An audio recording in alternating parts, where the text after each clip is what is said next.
చిన్నప్పుడు స్కూల్ నుంచి ఇంటికి రాగానే అమ్మ డబ్బాలోంచి తీసిచ్చే చెక్కల టేస్ట్ గుర్తుందా? సరిగ్గా అదే టేస్ట్ వచ్చేలా అమ్మ చేతి వంట గుర్తు చేసేలా ట్రెడిషనల్ స్టైల్లో పప్పు చెక్కలు ఎలా చేసుకోవాలో ఈ వీడియోలో చూసేద్దాము. ఎలా చేయాలో చూసేద్దాం, వచ్చేయండి. కావాల్సిన పదార్థాలు: శనగపప్పు, పెసరపప్పు, సగ్గుబియ్యం ముందుగా నానబెట్టి పక్కన పెట్టుకోవాలి. మన కారానికి తగినంత పచ్చిమిర్చి ఇంకా అల్లం మిక్సీ పట్టుకొని పక్కన పెట్టుకోవాలి. ఒక పెద్ద పాత్రలో బియ్యపిండి వేసుకుని అందులోని రుచికి సరిపడంత ఉప్పు, సగ్గుబియ్యము, పెసరపప్పు, పచ్చిశనగపప్పు వేసుకొని దానిలోని కరివేపాకు ఇంకా అల్లము పచ్చిమిరపకాయల పేస్ట్ చేసాం కదా అది, వాము వేసుకొని కొద్దిగా నువ్వులు కూడా వేసుకుంటే టేస్ట్ బాగుంటుంది.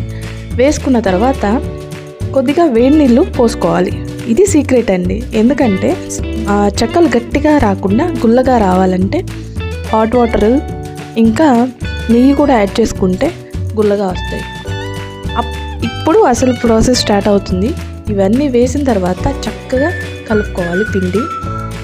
పిండి మరీ హార్డ్గా కలుపుకోకూడదు, చపాతీ పిండిలాగా మనం ఒత్తుకోవడానికి వీలుగా కలుపుకోవాలి. ఇందులో వెన్న ఉంటే వెన్న కూడా యాడ్ చేస్తే ఇంకా టేస్ట్ బాగుంటుంది.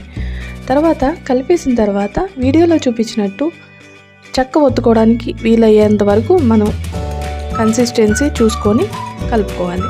మధ్యలో మా పాప కూడా హెల్ప్ చేస్తుందన్నమాట మేము చేసే పనిలో.